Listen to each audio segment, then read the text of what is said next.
Yes! Ce que j'adore sur la Barchetta, c'est qu'elle a deux personnalités. Elle chante pas beaucoup.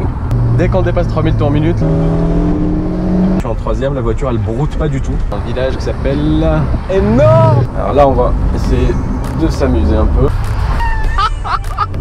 Ça va, on respectait les limitations, on était à 70.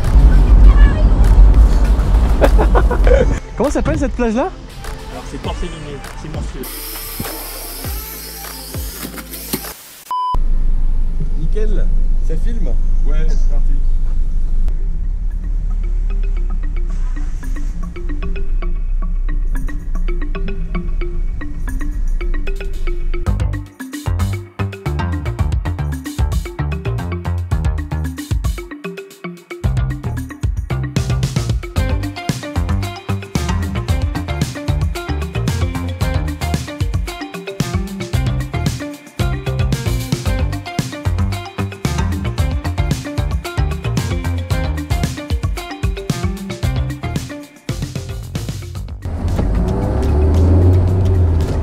Ah, petit bruit sympa, les LK devant, qui est notre voiture caméra aujourd'hui.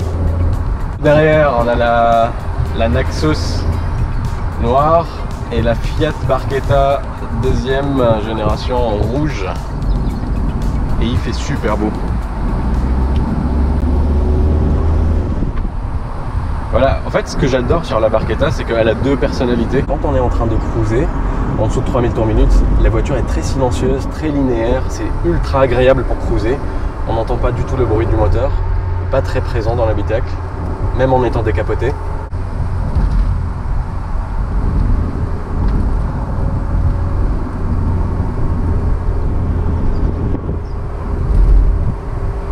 Par contre, si je ralentis un peu, je rétrograde.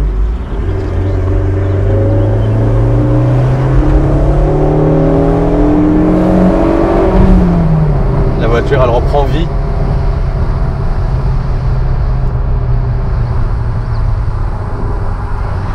Dès qu'on dépasse 3000 tours minute, ça change complètement. Et ça c'est grâce au VFD.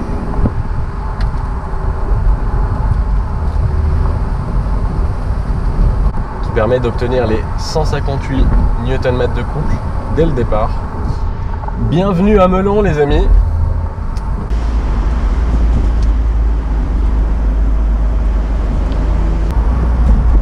Qui est vraiment super agréable avec la Barchetta. Là je suis en troisième, je suis même pas à 30 et la voiture elle broute pas du tout. Et ça c'est, voilà, toujours troisième, voilà, je repars, troisième, la voiture elle broute absolument pas. Et ça c'est grâce au VFD qui permet d'avoir 90% du couple dès 1500 tours minute. T'as l'impression ça pousse comme un diesel dès les premiers tours. Sa voiture s'éloigne un peu.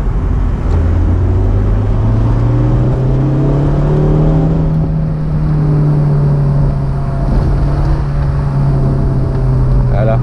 Dès qu'on dépasse 3000 tours minute, le moteur il se met à vivre et à chanter. Ce petit moteur italien. Et on rentre dans un village qui s'appelle Énorme.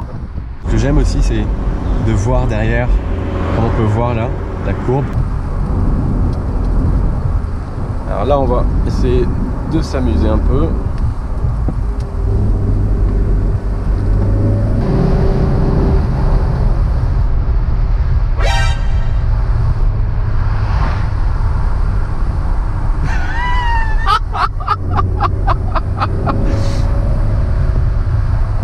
Ça va, on respectait les limitations, on était à 70.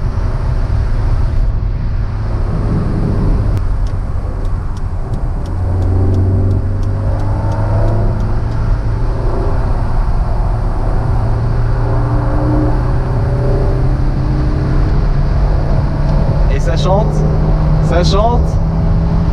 Ah là là là là là.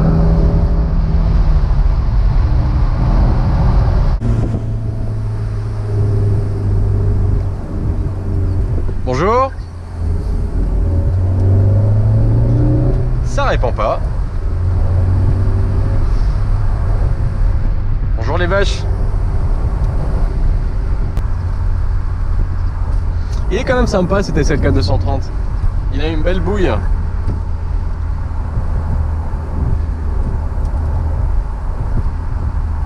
Elle est HS.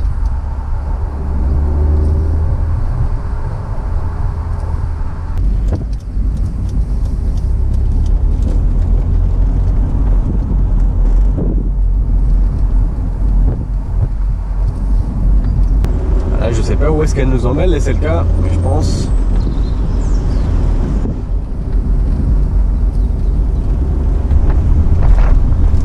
Ça va être quelque chose de sympa. Je sais pas. Il a l'air de connaître la route. Il a l'air de connaître le chemin. Accordons-lui le privilège du doute.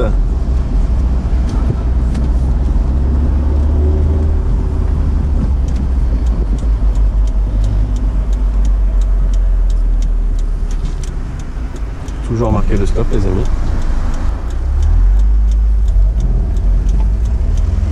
Marque notre stop. Voilà, respectez le code de la route.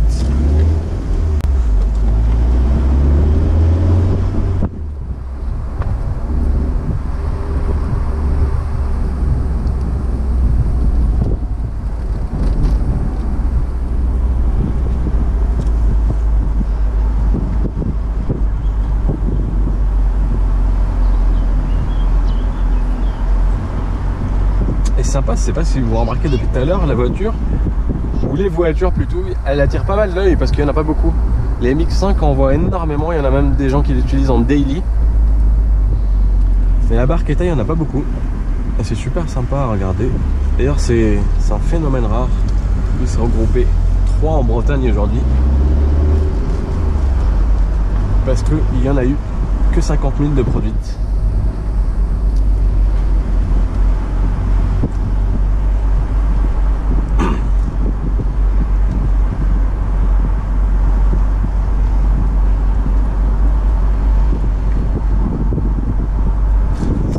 Toujours derrière.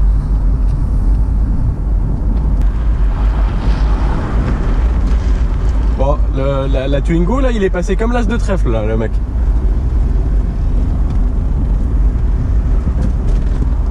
D'ailleurs, je pense qu'il a failli se faire la Barchetta de Jonathan. Et olé!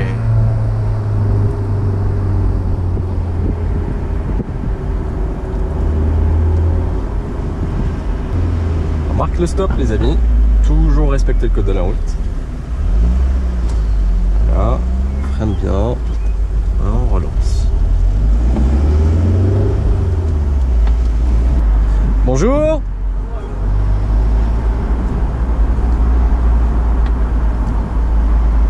Voilà, des gens bien élevés.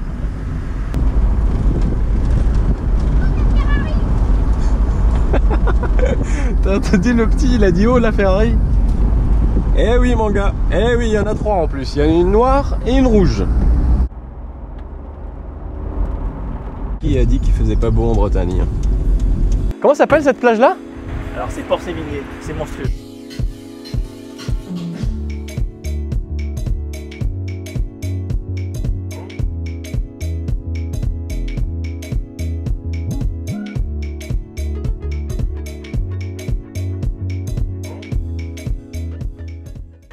Il y a même des gens qui sont en train de se baigner. Cool.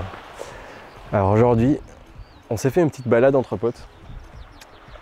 On a un SLK R170 compresseur en 230 avec le kit AMG qui nous sert aujourd'hui d'une voiture caméra. Parce qu'aujourd'hui, c'est exceptionnel. On n'a pas une, on n'a pas deux, on a 3 Barchetta à disposition. Alors on va commencer avec la mienne en bleu Elysir. Donc c'est une édition Milano. On a les jantes turbine, les phares avec un fond noir. Voilà le pare-choc de la phase 1 et le pare-choc à l'arrière avec la petite lame, la double sortie. Là on est sur un modèle Naxos où on voit que les phares, on a un fond qui est gris, la lame elle passe en gris et là, petit logo Car Source qui fait plaisir. Et la lame derrière qui est grise aussi. Et petite particularité de la Naxos, c'est qu'on a un pommeau Naxos qui est tout en alu. Donc ça on voit que c'est noir, mais c'est tout en alu, sauf cette partie-là qui est en plastique. Tout est en alu. Quoi d'autre sur les Barchetta Naxos? Il y en a eu 1967. Donc là, le proprio, il a cette partie-là qui est en carrosserie pour enlever les rayures. On a aussi les tweeters qui sont ici, qui sont en chrome shadow. Un petit logo sympa ici, Fiat. Et celle-là, elle n'a pas les rétros en gris, tout simplement parce qu'il a pris l'option rétroviseur électrique et il n'y en a pas sur les Barchetta Naxos de série. Et là, on a la phase 2 et on voit que le bouclier change complètement. On a une grille, à la place de la lame, on a une grille ici d'abeille. La légende turbine, comme sur la mienne. Une double sortie sur les phases 1 et phase 1.5, si on peut dire. Et sur les phases 2, bah, du coup, c'est une seule sortie, une sortie beaucoup plus imposante. Le pare-choc aussi, le dessin, il n'y a plus la lame aérodynamique. Sinon, l'intérieur, on va vous montrer le moteur. Franchement, c'est super beau. Ah, les gens, ils vont surfer. Alors, 1,8 litre SV, 131 chevaux, 158 Nm de couple. Et grâce au VFD, on a 90% du couple dès les premiers tours. Et la voiture, elle pèse 1 tonne 60 kg. Donc, de quoi se faire vraiment plaisir. Qu'est-ce que je peux vous dire encore? Alors là, on a le logo Fiat qui est écrit comme ça, comme sur la mienne, sur la phase 2. Comme on peut le voir, il est exactement comme sur le devant, en rang. Ce qu'on voit aussi, le troisième feu stop, on l'a sur la phase 2, on l'a aussi ici parce que c'est pas des phases 1, c'est des 1.5 où il y a eu un restylage, où ils ont fiabilisé la voiture par rapport aux problématiques, par rapport à la fragilité de la courroie de distribution, le variateur de phase, etc. Donc généralement, je pense que c'est à partir des années 2000 et plus. Celle-là, c'est une 2002, la mienne c'est une 2002, celle-là, si je dis pas de bêtises, c'est une 2005. Et aussi, alors la différence, on voit ici le tableau de bord, qui est comme sur la mienne, il est lisse, le tableau de bord de la phase 1 et de la phase 1.5. Ici, on est sur un tableau de bord qui est granuleux et qui est, je pense pareil, l'autre aussi, il est mousseux. Le levier de vitesse, c'est à l'identique que le mien. Là, ici, le propriétaire s'est fait plaisir en prenant ce levier de vitesse-là. Ce qu'elle a en plus, par contre, c'est l'accoudoir du côté passager et du côté conducteur qu'on n'a pas sur la phase 1. Je vais vous montrer le levier de vitesse normalement qui vient sur toutes les Barchetta, mis à part la Naxos qui a sa version. Voilà, c'est un petit pommeau 5 rapports en cuir. Là, moi j'ai la radio cassette d'origine, j'ai aussi le caisson de basse. Cette version elle est bien équipée parce que c'est l'édition Milano qui est limitée à 633 exemplaires et du coup elle a la clim, elle a le cuir, les rétroélectriques, les jantes, le double airbag des deux côtés. Ah oui, je voulais vous montrer la portière où on n'a pas l'accoudoir ici. Et voilà, voilà, ça je prends le recul là pour que vous puissiez voir les trois voitures. Alors, édition Milano, 633 exemplaires, très peu connue. La Milano, tout le monde parle d'édition limitée et celle-ci elle est beaucoup plus rare parce que l'édition limitée il y en a 2000, voire même plus, 2005, 2004. La Naxos qui est encore beaucoup plus rare que l'édition limitée parce qu'on est sur 1967 le restylage. Ah oui, quelque chose de très important, là où vous le voyez ici, si on ouvre ici, il n'y a rien d'écrit ici tout simplement parce que les phases 2 ont été fabriquées à partir de 2003 chez Fiat, chez l'usine Fiat, tandis que les phases 1 et les phases 1.5 comme la Naxos et la Milano, je vais vous montrer tout de suite, elles ont le logo Mayora qui est ici et on va le voir aussi ici sur la bleue et je vais vous expliquer c'est quoi. Voilà Mayora. Alors Mayora, c'est quoi Mayora? C'est le carrossier qui travaille avec Lancia, qui travaille avec Fiat, qui a Chivazo, donc c'est très proche de Turin et c'est l'usine en fait qui fabriquait, qui a sorti énormément de modèles pour les groupes italiens et ça a été monté main dans les usines d'assemblage de Mayora jusqu'en 2002 où la société elle a coulé, elle a déclaré faillite et du coup il y a eu un stop et après la production elle a repris chez Fiat en 2003. Et c'est ce qui fait aussi la rareté des phases 1. Le fait d'être assemblé, moi c'est quelque chose que j'aime bien, mais après ça n'enlève rien à la phase 2 qui reste aussi très belle, avec le pare-choc devant qui est beaucoup plus masculin, moi je trouve. Par exemple, si on compare là, on peut le voir là, on a la chance d'avoir sur la même vidéo la phase 2 et la phase 1.5. Donc là on voit que le pare-choc il est beaucoup plus masculin avec la grille des deux côtés, les optiques, les clignotants qui changent. Donc là on a ici les anti-brouillards, là on a les deux clignotants. Donc c'est beaucoup plus masculin. Si on va voir ici sur une phase 1.5, on a la forme elle change. Et voilà, ici sur la Naxos c'est encore aussi un peu masculin parce qu'il y a la lame Naxos qui est ajoutée. Mais si on voit sur une version qui n'a pas la lame Naxos, on a l'impression que c'est une bouche, voilà. Moi j'aime bien, voilà. J'avais hésité à ajouter une lame mais j'aime beaucoup la forme comme ça. Ce que j'aime aussi sur la Barchetta, la capote elle est vraiment ultra facile à mettre. Je vais vous montrer la capote. Voilà. Ici c'est pour le coffre, tac. On tire ici, on ouvre le coffre, on peut le verrouiller. La boîte à gants, donc on n'a que ça comme boîte à gants. Et on peut la verrouiller aussi parce qu'à l'époque quand on avait un airbag, on n'a pas de boîte à gants en même temps là-bas. Donc les Barchetta qui n'ont pas deux airbags, elles auront une boîte à gants là-bas. Hop, je vais vous la montrer. Hop, c'est vraiment ultra facile à mettre. Voilà. Et l'avantage, il y en a qui se plaignent que ce ne soit pas électrique. Mais moi je préfère que ce soit comme ça. Voilà. On va faire toute la démarche. Voilà. Ça prend quoi ça prend même pas 15 secondes à mettre en place. Et je vais vous montrer le résultat avec la voiture capotée et la voiture décapotée. Voilà. Et là vous avez une vue. Voilà, la voiture, moi je trouve qu'elle est aussi belle capotée que décapotée. Et pour décapoter aussi c'est pareil.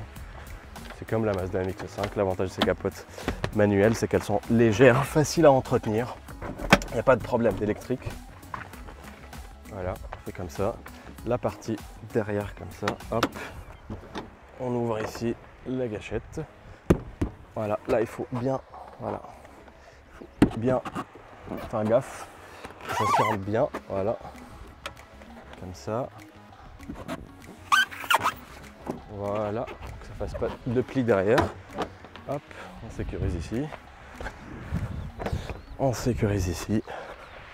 Et c'est nickel. Alors, les deux trucs que j'ai acheté chez Barchetta, ça, support téléphone, qui est vraiment sympa ici. Honnêtement, je vais vous mettre le lien. Ça s'accroche dans le pare-brise, donc parce que là, c'est assez délicat ici. J'ai ça aussi. Tout simplement, c'est un lecteur MP3 qui permet d'avoir de la musique, parce que moi j'ai la radio d'origine, Fiat cassette. Pareil, je vous mets le lien en description. Alors voilà, c'était tout pour cette vidéo. Pensez à vous abonner à la chaîne et à nous suivre sur les réseaux sociaux. Je vous dis à très bientôt. Ciao!